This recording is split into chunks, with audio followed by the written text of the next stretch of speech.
Ron Howard, the beloved child star turned Hollywood legend, has finally spoken out about a long-buried secret from his early career. The truth behind the glossy smiles and perfect performances will leave you speechless. What would Ron be revealing now, after all these years? Stay tuned to find out.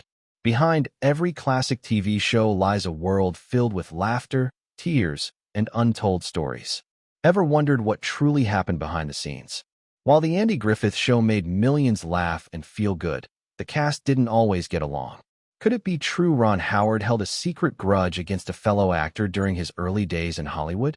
And who was it that he truly hated? Stick around as we uncover this untold story that will leave you seeing this beloved show in an entirely new light. Let's take a closer look at the Andy Griffith Show, a beloved TV classic that first graced our screens on CBS in 1960. This TV show is based in the fictional city of Mayberry in North Carolina, addressing the life of Sheriff Andy Taylor, played by Andy Griffith, who has to uphold the law as well as raise his young son Opie, played by Ron Howard. As a show with a gentle form of humor and valuable lessons, the program had a long 8-year stay in America. There are a few memorable characters, including Barney F., played by Don Knotts, an endearing but inept deputy. Bernard Knotts' interactions with Griffith's character were funny, and one of the program's performances landed him 5 Emmys. After 5 seasons, he was fired in order to take on other movie roles. Nonetheless, his depiction of Barney F. is one of the most memorable in television history. It was evident from the top 10 Nielsen ratings the show boasted throughout its run, and it ended up at number 1 in 1968 when it went off the air. It largely influenced American culture through the creation of Gomer Pyle, USMC, and Mayberry RFD, and continued to give audiences timelessly enjoyable entertainment as a rerun series. This cast, including Griffith, Howard, Knotts, and Frances Bavier, who played Aunt Bee, contributed to the show's success. In contrast, Ron Howard's experiences in the show would determine his future in Hollywood. The Andy Griffith Show was an opportunity for Ron Howard to grow as an actor and find a new stage in his career. Landing the role of Opie Taylor, the boy next door and happy-go-lucky son of Sheriff Andy Taylor, Howard was only 6 years old when he was cast on the program, and in no time, captured the audience's imagination with his precocity and penchant for warmth. His first role was a great success with viewers, and it set a good start for him to become one of the most famous directors in Hollywood. Fortunately, the series had veteran actors like Andy Griffith and Don Knotts, who adopted Howard into the show. They escorted him through the shoot. Griffith was very influential in Howard's life on and off camera, tutoring the kid like a father and teaching him the principles of decency and perseverance. While filming, Howard liked the presence of coworkers, but it was challenging to be an actor, a student, and a child at the same time. Nevertheless, these early experiences helped shape the resilient and dedicated professional he would later become. Despite all the fame, Howard was still just a kid trying to fit in, and his peers often teased him about his role as Opie. He later admitted that although he loved acting, he sometimes struggled with the attention it brought. The show came with several opportunities and, at the same time, presented a rather complicated experience since they were children acting on camera. A memorable moment occurred during the filming of the opening credits when Opie throws a rock into the lake. Young Howard couldn't toss it far enough to make the splash needed for the shot. To create the effect, a crew member would throw another rock simultaneously to ensure the splash aligned with Opie's throw. This small trick became a sweet memory for Howard, capturing both the pressures and charm of his early career. The experience he gained on the Andy Griffith Show proved foundational, teaching him the value of collaboration, patience, and resilience, not only as an actor but as a person. Howard's childhood years on set offered a first-hand view of successful television production, giving him a sharp start in understanding the dynamics behind the scenes. By the time the show ended in 1968, Howard had transformed from a precocious child actor into a seasoned performer, well prepared for the extraordinary career that lay ahead. On screen, the Andy Griffith Show radiated small-town warmth, but off-screen, things were sometimes less harmonious. Andy Griffith, known for his calm and easygoing character, occasionally showed a different side, sometimes letting loose with light-hearted pranks that didn't always sit well with everyone. Frances Bavier, who played Aunt Bee, had a notably complex relationship with Griffith. A seasoned Broadway actress, she reportedly found Griffith's playful antics distracting and unprofessional, leading to occasional clashes between the two. Griffith wasn't the only one stirring up mixed feelings on set. While Don Knotts and Griffith remained lifelong friends, there were moments of tension, particularly about the show's future direction. Knotts had originally signed on for just 5 seasons with plans for other projects once his contract ended. However, as the show continued, both felt a bit disappointed that Knotts couldn't play a larger role in shaping the show's trajectory. Despite these issues, Griffith's practical jokes became part of the set's culture. One of his favorite targets was Knotts himself. He would often wake him from naps by dropping metal film cans to startle him. Though surprised, Knotts took it in stride, and the two developed a strong bond, creating an on-screen duo that fans adored and could sense was genuine.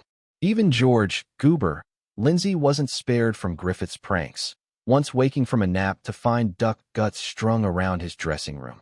Though all in good fun, Griffith's pranks sometimes clashed with serious cast members like Frances Bavier. Known for her strained relationship with Griffith, Bavier, a New York-trained actress, didn't appreciate his laid-back, small-town style of comedy.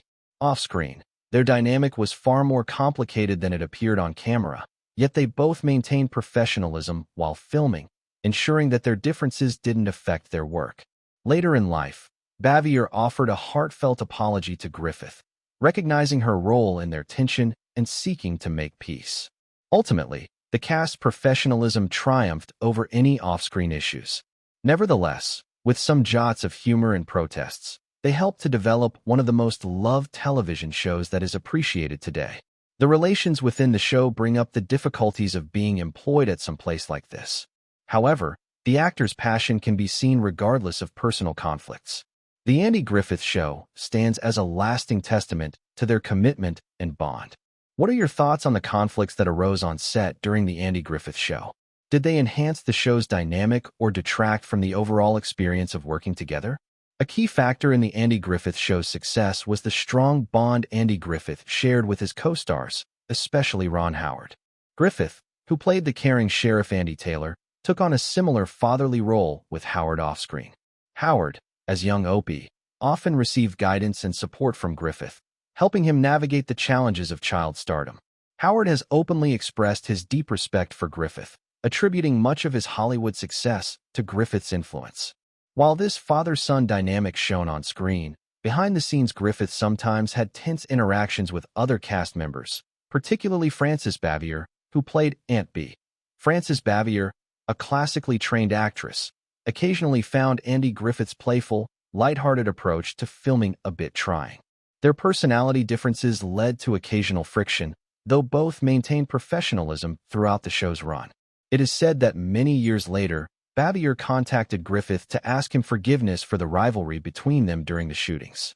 However, Griffith's friendship with Don Knotts was one of the most valuable relationships in his life, as well as in his acting career. They were funny together, both very quick-witted, and developed great on-screen chemistry, which formed the basis of the show. Off-camera, they remained friends even when Knotts decided to exit the show in 1965. Griffith was very consoled about the loss, but he realized that the show was never as good as it was with Knotts. They remained friends, however, until Knotts died in 2006, which indicates the true extent of the two men's friendship. To honor him, the people of Morgantown have started a campaign to erect a statue of Knotts at the Metropolitan Theater in downtown Morgantown, which was done by local artist and fellow West Virginian Jamie Lester. This statue was installed in 2016 and to this day represents a kind tribute to Knotts tremendously. Finally, however Griffith could argue and fight with cast members now and then, he was the core of the Andy Griffith Show that forged more than mere professional ties to create the essence of the show's screen teamwork and guarantee its success. Of course, his guidance and working with Ron Howard and developing a friendship with Don Knotts became the basis of not only the program's appeal, but part of television's history as well. Griffith's fatherly role to Howard and his deep, unbreakable friendship with Knotts became the true essence of the show, influencing audiences just as profoundly off-screen as on. Of all the cast members, Andy Griffith and Don Knotts had a particularly strong relationship with each other, both professionally and personally. At first, Knotts had agreed to appear in only one episode of the series, but the comedy that radical, simple-minded Deputy Barney F. delivered pleased both viewers and Griffith. Standing up for Knotts to the network became a priority to Griffith, and soon the on-camera duo of the show was well established. Behind the scenes, their camaraderie became robust and strictly professional throughout. While both Griffith and Knotts would later praise the other's senses of timing and comedy, it was more common for Knotts to emphasize how Griffith had offered him the circumstances wherein he could flourish. But even when Knotts left the show in 1965 to go full-time to movies, the two remained close friends. They were often seen doing other things together aside from show business. Griffith personally missed Knotts on the set, having him not just as a colleague who imbued the set with light and energy, but also as a friend and colleague. Their business relationship was over, but they remained friends right to the end, with Griffith by Knotts' side during his last hours. Since then, their friendship has become one of the best known and appreciated by the viewers of television friendships, proving that real friendship lasts forever. The Griffith-Knotts relationship is also viewed as genuine and affectionate and has continued to draw the fans' admiration long after he left the football team. Decades later, the surprising truth about Ron Howard's struggles on the Andy Griffith Show didn't stem from any issues with his co-stars, whom he respected deeply. Instead, what really troubled Howard was the relentless pressure of child stardom. Balancing the responsibilities of school and his role as Opie left little room for a typical childhood, and the attention brought by his fame was more of a burden than a blessing. Loved the work. He often felt isolated from kids his age who would sometimes mock him for being Opie, making him feel very much alone despite being on one of TV's most beloved shows. Working alongside talented adults like Andy Griffith, Don Knotts, and Frances Bavier, Howard faced a high emotional toll. The endless hours, repeated lines, and dual life as a child and a professional actor created unique pressures that he struggled with privately. Reflecting on those years, he shared that it was challenging to grow up balancing two worlds, the one in front of the camera and the one behind it. Remarkably, Howard has never spoken poorly of his castmates, often describing Andy Griffith as a father figure and recalling Don Knotts' humor that kept him entertained. Despite tensions among the adults on set, Howard remembers the cast as deeply supportive and respectful toward him, ensuring he felt comfortable on set. Ultimately, it wasn't anyone from the Andy Griffith Show that he resented. His frustration was aimed at the nature of fame itself and the pressures of growing up too fast in the spotlight. Now, as an adult, Howard has opened up about the emotional challenges of child stardom, shedding light on the often hidden difficulties young actors face. Despite the challenges he faced, Ron Howard is quick to highlight the positive aspects of his time on The Andy Griffith Show. He understood that those early years served as the foundation for his future career as an acclaimed director and producer. What do you think about the challenges Ron Howard faced as a child star on The Andy Griffith Show? The viewers were blessed with moments of warmth and positive effect with each episode. While the cast kept themselves in humor with practical jokes on the set, some of the main themes of the show involved a lot of mischief, most of which was created by Andy Griffith himself, who loved playing pranks on people. His pleasant personality relaxed the shooting session, and he often set up practical jokes about fellow actors, which were usually harmless. One of his favorite tricks was waking up Don Knotts from naps by crashing metal film canisters on the floor, which always left Knotts startled but laughing. Griffith's antics didn't stop with Knotts. He also targeted George "Goober" Lindsay, the laid-back mechanic on the show. In one memorable prank, Griffith filled Lindsay's dressing room with duck guts while he napped, showcasing his playful side. These pranks, while mischievous, served as a way for the cast to unwind after long filming days and fostered camaraderie that extended beyond the set. However, not everyone embraced the show's playful spirit. Frances Bavier, who portrayed the disciplined Aunt B, was less amused by the antics. With her classical training in acting, she preferred a more serious and professional atmosphere, often growing irritated with Griffith's pranks and laid-back demeanor. This tension was well known, yet both actors maintained professionalism when the cameras were rolling. Interestingly, some of the humor from the cast's backstage antics found its way into the episodes, adding an extra layer of charm to The Andy Griffith Show. A perfect example is the Runaway Kid episode, where Opie and his friends prank Sheriff Taylor by relocating his car directly in front of a fire hydrant, resulting in a ticket for the town sheriff. This delightful blend of off-screen fun and on-screen storytelling not only contributed to the show's lighthearted appeal, but also showcased the genuine relationships among the cast members. The camaraderie fostered through off-screen humor significantly fueled the on-screen chemistry, enhancing the series' overall charm and authenticity. These playful moments weren't merely for entertainment. They helped maintain high morale during the long filming hours and forged lifelong friendships among the cast. While the show itself warmed the hearts of viewers, the behind-the-scenes humor created a bond that kept everyone laughing and enjoying their time together. This unique dynamic illustrates that the warmth and comedy portrayed both above and below the camera were equally real, deepening fans' affection for the series. The Mayberry magic was not just a product of excellent writing and performances. It was also a reflection of the genuine friendships formed off-camera, making the show resonate even more with its audience. Get ready as we uncover a surprising apology that changed everything behind the scenes. One of the most surprising moments in the history of The Andy Griffith Show happened long after filming had ended. Frances Bavier, known as the beloved Aunt Bee, publicly apologized to Andy Griffith, who played her easygoing, home-cooking counterpart. Although Bavier portrayed Aunt Bee with warmth and care, her relationship with Griffith off-screen was quite tense. She was serious and professional, while Griffith was a laid-back jokester, which often made him seem more like a comedian than a colleague to her. People around the shooting became aware of their hatred, as the two were no longer as close as before. Griffith grossly failed in how he treated his actors, and Bavier was not an actress to take such an attitude lightly, since she was a classically trained actress from New York City.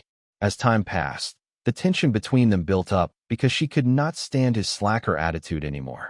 However, both actors proved phenomenal in their actions, which enabled The Andy Griffith Show to be a classic television show. When years came and they both parted ways to lead separate lives, Bavier was reminiscing about the time spent together with him. In an extraordinary act, she called Griffith one day to extend her apology for being a troublesome personality during the show's shoot. She expressed regret over their past tensions and acknowledged that her frustrations had affected their professional relationship. This heartfelt apology was surprising yet genuine, especially considering the time that had elapsed since their collaboration. The apology and reconciliation between Griffith and Bavier appeared to be deeply heartfelt, as Griffith was gracious in accepting her apology. The two managed to resolve their differences before Bavier passed away in 1989, allowing them to put their conflict behind them.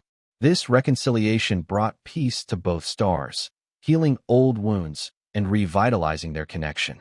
For fans, it served as a poignant reminder that even the closest working relationships can experience temporary rifts, but forgiveness and reflection can restore them to their former strength. Bavier's apology revealed a softer, more vulnerable side of the usually strict and distant actress. Her dramatic gesture highlighted the importance of making amends even after 3 decades of unresolved tension. It also underscored the complexities of relationships in the high-pressure environment of television production. The scene of reconciliation set before Griffith and Bavier forced them to reflect on the show's past and how they, and the program, were remembered. It is a powerful message to people who may feel hopeless or betrayed and are thinking about leaving relationships behind. It reminds them that it is never too late to work for peace. When the brewing conflict between Frances Bavier and Andy Griffith was settling down, Ron Howard was already gearing for a promising future beyond Opie Taylor, a journey that would alter the face of Hollywood in the coming years. While many child actors don't see their careers take off as dramatically as Ron Howard's did after playing Opie Taylor on The Andy Griffith Show, the conclusion of the show's final season in 1968 didn't signal a decline for Howard. Instead, he continued to flourish. His next major role was as Richie Cunningham on the hugely popular sitcom Happy Days, which solidified his reputation as one of television's most cherished young actors. This role allowed Howard to seamlessly transition from child star to leading man in primetime television. Although acting was his primary passion, Howard also harbored an interest in directing, which would soon become one of the most successful career shifts in Hollywood. While still working on Happy Days, Howard sought opportunities to direct. 2 years after leaving the show, he directed his first major film, Grand Theft Auto, released in 1977. After that, his film directing career escalated with films such as Apollo 13, A Beautiful Mind, and The Da Vinci Code. He has also been awarded many times for his work, earning 2 Oscars within the categories of Best Director and Best Picture for A Beautiful Mind. Today, Howard is not only a cinema icon but a widely respectable man, having vast film knowledge and unique skills in narration. As one of Hollywood's masters, Howard has had spectacular success in many different genres, including historical, thrilling, and adventure pictures. The man enjoys the work of successful cooperation with others. He has a powerful ability to tell stories, so some films have become box office hits and others have been unique artistic accomplishments. Other than personal achievements, Howard's impact is further multiplied by his Imagine Entertainment production company, which he started with Brian Grazer. Combined, they have presented one successful show after another in their production portfolio, which includes Arrested Development and 24. From playing Opie to a multicultural business organization, Ron Howard's career has paved the way for revolutionizing TV shows and movies. One of the biggest lessons from Howard's life is that change is good and pursuing opportunities is important no matter how you get there. He started as a young star on The Andy Griffith Show, but his growth into directing made him a significant figure in Hollywood.